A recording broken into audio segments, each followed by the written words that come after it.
नमस्कार मंडळी, स्वागत आहे तुमचं आपल्या नवीन व्हिडिओमध्ये। नाव माझं गणेश आणि तुम्ही बघताय गाणा ट्रॅव्हलर। आपल्यासोबत आहे आपले विशाल सर, राहुल सेठ आणि आपण आलो आहोत स्वर्गात म्हणजे कोकणात हो। तर तुम्हाला 2 दिवस आपण आज सगळं पूर्ण कोकण दाखवणार आहे। चला तर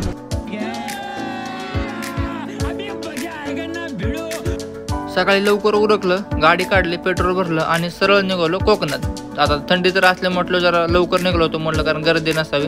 चांदणी चौकातून आपण तामिनी घाटातून सरळ निघालो कोकणाकडे। कोकण साधारणतः पुण्यापासून 170 किलोमीटर भरतं। तुम्ही जर बाईकवर जाताय तर सकाळी लवकर निघा, कारण आता असली कडाक्याची थंडी पडते ना, कानातून दूर निघतो भाऊ डायरेक्ट।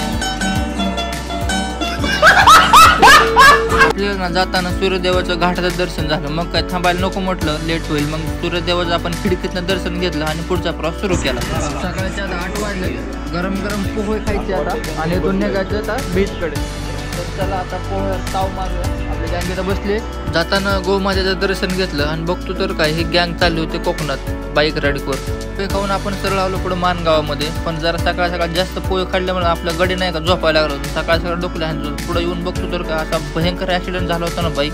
एक ब्रिझा आणि हा सुप्रोचा पार चकनाचूर झाला होता, विषय खोल झाला होता। तर मित्रांनो, गाडी नीट चालवा, सीट बेल्ट वापरा, कारण आपल्या मागे आपली फॅमिली असते। तुम्ही बघताय हे ब्रिजाचं पार थोडक्यात वाचल्यानंतर पुढच्या दरीत कोसळलीच असते। तेवढ्यात तिथं पंचनामा करण्यासाठी पोलीस काका आले, आपण त्यांची थोडीशी मदत केली आणि आपण आपल्या प्रवासाला सुरुवात केली। श्रीवर्धनमध्ये शिरताना आपल्याला हे एंट्री गेट लागतं। श्रीमंत बालाजी विश्वनाथ पेशवे यांचं हे जन्मस्थान आहे, इथंच त्यांचा जन्म झाला होता। सकाळी आपण लवकर 5-6 वाजता निघलो होतो, मग इथे येऊन पोहोचलो। हा रिसॉर्ट आहे आपला, इथं आपण 2 दिवस स्टे करणार आहे। असा निसर्गरम्य वातावरणात आपण इथं थांबलेलो आहे।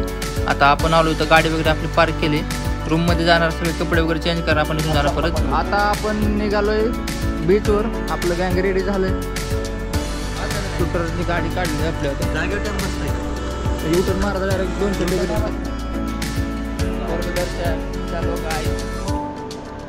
मित्रांनो, तुम्ही इकडे येत आहे ना कोकणात, तर तुम्हाला 1000 रुपये ते 1500 रुपयामध्ये बेस्ट रूम भेटतील। तुम्ही मित्रांसोबत येतात, फॅमिलीसोबत येतात, तर AC नॉन AC दोन्ही रूम तुम्हाला भेटतात। बीचवर जायला आपण जिथून रूम घेतली तिथून फक्त 10 मिनिटाच्या अंतरावरती चालत येऊ शकता। आणि दोन्हीकडे बघताय जाताना तुम्हाला असं नाही का कोकम सरबत वगैरे जे काय पाहिजे ते सगळं एकदम कडकमध्ये भेटू शकते। आपण सगळ्यात लवकर जालो बीचवर, आज काय जास्त गर्दी नाही, पण चला गर्दी असणार, बीचवर आल्यावर गर्दी असं होणारच नाही। तर मित्रांनो, तुम्ही बघताय आपण आता येऊन पोहोचलोय श्रीवर्धनच्या या स्वच्छ अशा बीचवरती। आज शनिवार आहे, तर गर्दी तर जास्त दिसत नाही आणखीन अशी काही, पण थोड्या वेळात जसं आता टाईम होईल तसं इथं गर्दी दिसणार आहे। तर चला आता आपण इथं तुम्ही आलात ना, तर तुम्ही उंटाची सफारी करू शकता। इथं खेचरं घोडं म्हणतात त्याला, पण ते घोडं नाही, ते खेचरं आहेत, त्यांची तुम्ही सफारी घेऊ शकता। इथं ज्या बाईक आहेत त्यांची राईड पण करू शकता। चला आता आपण जाणार आहे आतमध्ये, पोहणारे वगैरे तिकडे बनाना राईड करता येते, भरपूर काय काय आहे मी तुम्हाला दाखवतो। आता बघताय ह्यांचा कसा विषय चालू आहे। काय नाव तुझं? हा, आयुष। आरुष, कुठले तुम्ही सगळे इथलेच का? यांची एकदम मजा चालू मित्रांनो, बालपण ना हे एकदम मजेत असते। तर आपण ज्यावेळेस लहान होतो त्यावेळेस आपल्याला काय भेटलं नाही पुढे समुद्रावर यायला, मग आपण आता मोठं झालो येतोय समुद्रावरती फिरायला। तर चला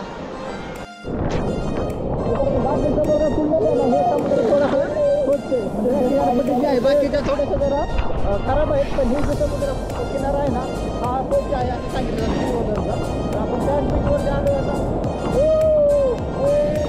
मोबाईल चट्टी में पाणी चला गया।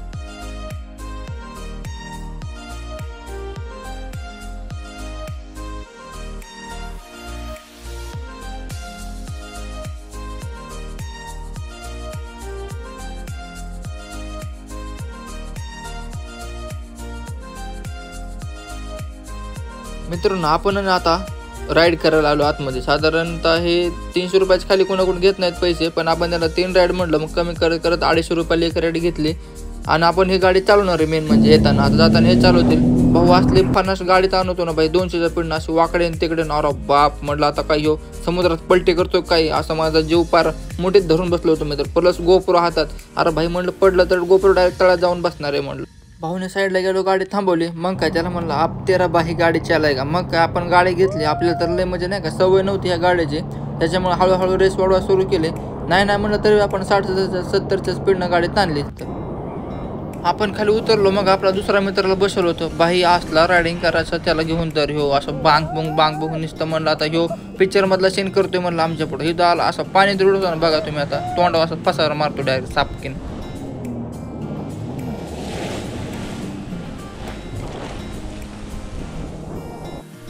मंडळी आता दुपारचे वाजले 3. आपण आता एवढं भुकेलून आलेलो आहे, लय भूक लागली गाड्यांना. तर आता हे असे शिकारी बसले ते 1 2 3 4 ह्यो बकासूर. आणि इकडं आले आता आपलं खाद्य. तर आता प्राशन करूया. सोलकढी, मासा कुठला घेऊ? सुरमई, चिकन, सोलकढी. माय माय माय माय विषय खोले येतं डायरेक्ट. तुमच्या तोंडाला पाणी सुटलं असेल बघून, तुम्ही बघा फक्त कसं वाटतंय तुम्हाला हे बघून. हां हां हां, हे बघा मासा, पण मासा एकच आहे मासा. ठीक आहे, काटा आहे का त्याच्यामध्ये? मस्तपैकी तांदळाच्या भाकरी, सुरमई, मासा, 2 मासा खाल्लं आणि जाऊन या जरा आराम करावा मला झोपाळ्यावर. तिथली मस्तपैकी शांत हवा खावा. तर मित्रांनो आत्ता वाजले सायंकाळचे 4 आणि आपण आलो या त्यांच्या परिसरात, म्हणजे जो बगीचा असतो तो. तर चला तुम्हाला बगीचा दाखवतो. आपण ज्या रिसॉर्टमध्ये राहतो तिथल्या. इथं बघा सगळा हा परिसर आहे समोर घराच्या सभोवतालचा. हे कुठलं झाड आहे हे म्हणजे मला पण माहिती नाही कशाचं आहे ते. कोकणात आहे ना भाई, विषय नाही का असा एकदम डेंजर असते. हा समोरचा असा असणारा परिसर एकदम नाही का असं मन प्रसन्न करणारं दृश्य आहे इथलं. ती केळीची झाडं आहेत.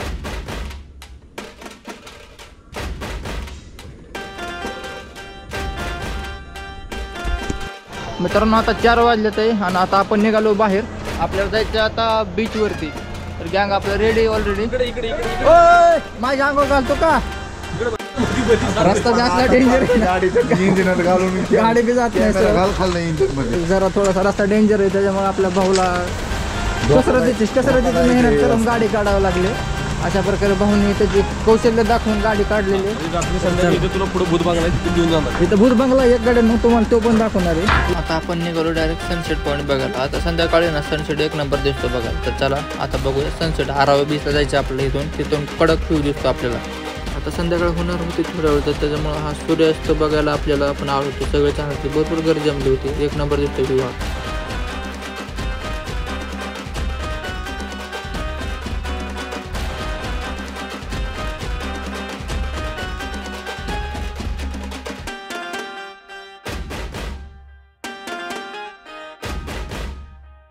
आपण इकडे आलतो मासे घेण्यासाठी, पण हे दादा म्हणतात तिथं काही मासे भेटणार नाही तुम्हाला, उद्या सकाळी या. पण आता उद्या तर आपल्याला पुण्याला जायचं, तर मग आपण म्हणलं आता परत श्रीवर्धनला जावा, तिथून मासे विकत घ्यावा आणि बनवायला टाकावं. तर चला आता मासे घ्यायला जाऊ आपण.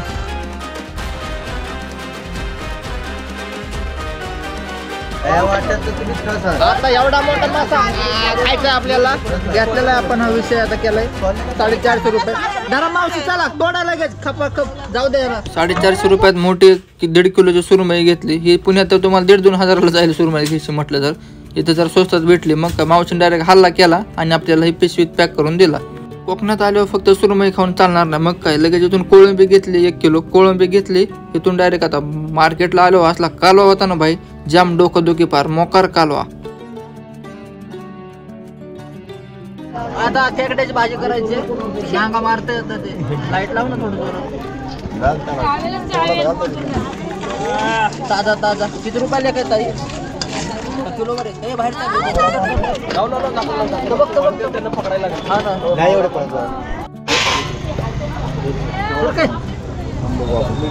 देऊ कोलंबी पैसे दे. 450 दे. 1 रुपया नाही, 500 रुपये द्यायचे. 500 रुपये. मुशी मुशी मुशी मुशी मुशी. अयो हल्ला गार पडला एवढा. मग बर्फात असते ना तो, तेव्हा मच्छी बर्फात. आपण ना फिश मार्केटला आलो. ह्या दादानंतर ना एक मासा 20 किलोचा काढला होता. अरे बाप म्हटलं काय मासा, मांडे एवढं मोठ्याला मासे येतं. मासे घेतले आणि सरळ आपण आलो मावशीकडे. मावशीला सांगितलं आपल्याला सुरमई आणि कोळंबी बनवून पाहिजे. मावशीने आपल्या देखत समोर मस्तपैकी सुरमई बनवली आणि आता त्यांनी लगेच घेतलं होतं कोळंबी बनवायला. तर चला आता मावशीने कसं बनवलंय कोळंबी तुम्ही लाईव्ह बघताय.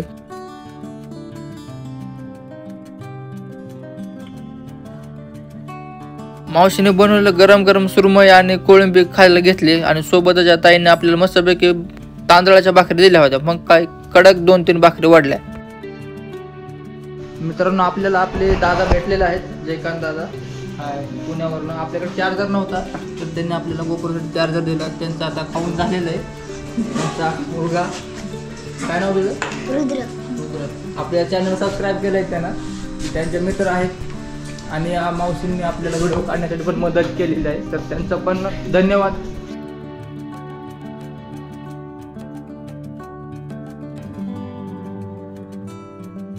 आता मासे खाल्ले होते म्हणलं थोडंसं गोड काहीतरी पाहिजे. मग काकूनला सांगितलं आपल्याला मोदक पाहिजे. मग काकूने मोदक बनवले मस्तपैकी आणि या मोदकवर मस्तपैकी गावरान साजूक तुपाची धार मारली आणि 2-2 मोदक आपण गटकून टाकले. इथं ना 1 नंबर कडक संध्याकाळी बसायला बनवलंय आणि इथं असा बोर्ड लागलाय श्रीवर्धनचा. 1 नंबर दिसतंय संध्याकाळी. तुम्ही कधी येता आणि इकडं तर अवश्य भेट द्या इकडं. आणि संध्याकाळचं हे दिसणार असं दृश्य असं नाही मनमोहक आहे. रात्री ना जरा दिवसभर थकल्यामुळे लवकर झोपी गेलो. सकाळनं उठून बघतो तर हे सकाळचं दृश्य नाही का असं. गावाकडे म्हणजे कोकणात सर्रास लोक सायकल वापरतात. आता आपल्याकडे सायकल नाही जास्त, तिकडे लोक जास्त सायकल वापरतात. इथं बीचवर आलो आणि बघतो तर काही विहंगमय दृश्य असं नाही का, एकदम गर्दी नाही काय नाही. सकाळ सकाळ एक नंबर दिसणार दृश्य. तुम्ही येताय ना तर अवश्य भेट द्या ह्या बीचला. सर्वात क्लीन बीच अशी याची आता ओळख निर्माण होते कारण जास्त गर्दी नसते इकडं. इथं आपण अशा निसर्गरम्य ठिकाणी होतो स्टेला. आणि आता आपण इथून निघालोय. चला कोकणाला आता बाय करून आपण आता निघूया हरिहरेश्वर बीचकडे. श्रीवर्धनपासून फक्त 14 किलोमीटर अंतरावर हरिहरेश्वराचं मंदिर आहे आणि तिथला बीच पण बघण्यासारखा आहे. अशा काही काय आहे की तिथला बीच लोकांना आतमध्ये ओढून घेतो. इथं 50 रुपये पार्किंग देऊन तुम्ही गाडी पार्क करू शकता. 4 व्हीलरला 50 रुपये आणि 2 व्हीलरला 10 रुपये 4 तासासाठी आहे इथं फी. आता आपण गाडी पार्क केली इथं आणि इथून जातोय आपण मंदिराकडे. साधारणतः 12 वाजलेला आहे. आता मंदिराकडे जाणारा हा रस्ता आहे. थोडंसं पुढे गेलं की तिथं मेन एंट्री गेट चालू होतं. इथं काल भैरवनाथाचं पण जे आहे ते आता उत्सव चालू आहे. इथं बोर्ड वगैरे लागलेत. ह्या मंदिराच्या दक्षिण आणि उत्तर बाजूला 12 ज्योतिर्लिंगाचे स्थान आहेत असं सांगितलं जातं आणि याला दक्षिण काशी म्हणूनही असे संबोधले जाते.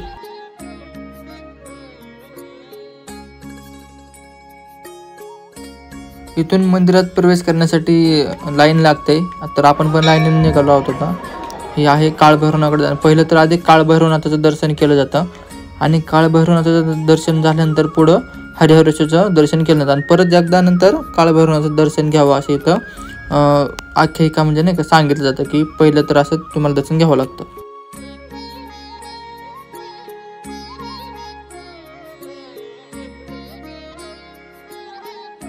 काळभैरवनाथाचं दर्शन घेऊन आपण पुढे जातो हरिहरेश्वराचं मंदिरात दर्शन घेण्यासाठी. इथं पण लाईनीत भाविकांचे थांबलेले असतात घेण्यासाठी दर्शन घेण्यासाठी. आज ना काळभैरवनाथाची यात्रा होती तर इथं थोडा जास्त गर्दी पण होती. इथं बोर्ड लिहिलेला आहे. आपण आता निघालो हरिहरेश्वराचं दर्शन घेण्यासाठी. इथं पण गर्दी आहेच आज आणि आज म्हणजे रविवार होता त्याच्यामुळे गर्दी असणार हे नक्की होतं. मंदिराच्या आतमध्ये पूर्ण भागामध्ये डेकोरेशन हे लाइटिंगचं केलेलं आहे. वरती पण भाग मोकळा आहे. तुम्ही बघू शकता तुम्हाला इथं कॅमेरा दिसते.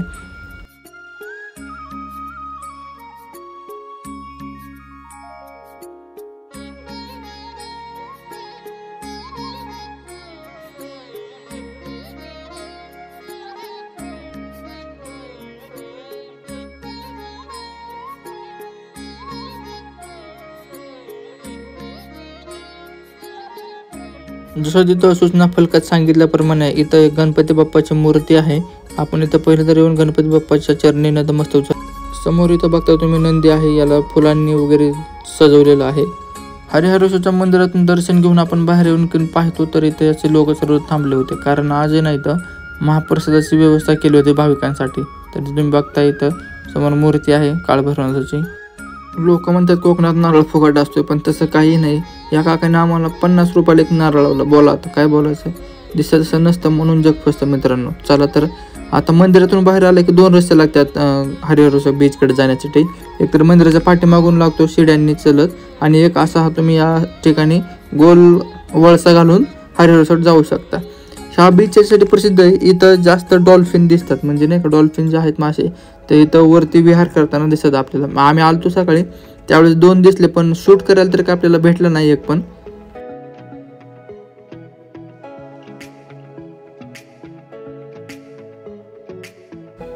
हरिहरेश्वरला आल्यावर ना इथं तुम्ही येऊन जावा, भेट द्या. इथं तुम्ही दिसतंय तुम्हाला लाटा येऊन धडकून या ठिकाणी असं हे छिद्र पडलेत किंवा असे काही तयार झाले दिसत तुम्हाला. हे चांगलं प्रकारे तुम्ही फोटो काढू शकता. जाताना आपल्याला आपला मित्र भेटला पवन, याची माझी भेट तर कधी होत नाही, फक्त फोनवर काय कॉन्टॅक्ट घालतात. आणि आज अचानक मला हरिहरेश्वरला येऊन भेटला होता.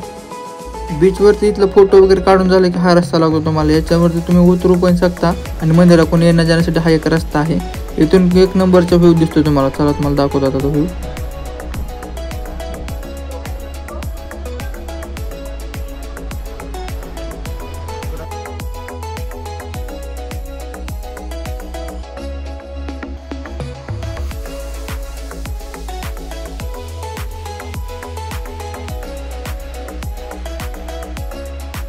समोरून आपण फोटो वगैरे काढून आलो की हा रस्ता उतरण्यासाठी लागतो. इथून आपण सरळ मंदिराकडे प्रस्थान करतो. हाच रस्ता जो आहे इथून तुम्ही वरचे पण येऊ शकता आणि उतरायला पण हाच रस्ता आपण तर चला मित्रांनो, आता वेळ झाली इथे थांबायची. भेटूया पुढच्या व्हिडिओमध्ये. तर मित्रांनो, कसा वाटला हा व्हिडिओ आपला कमेंट करून नक्की सांगा.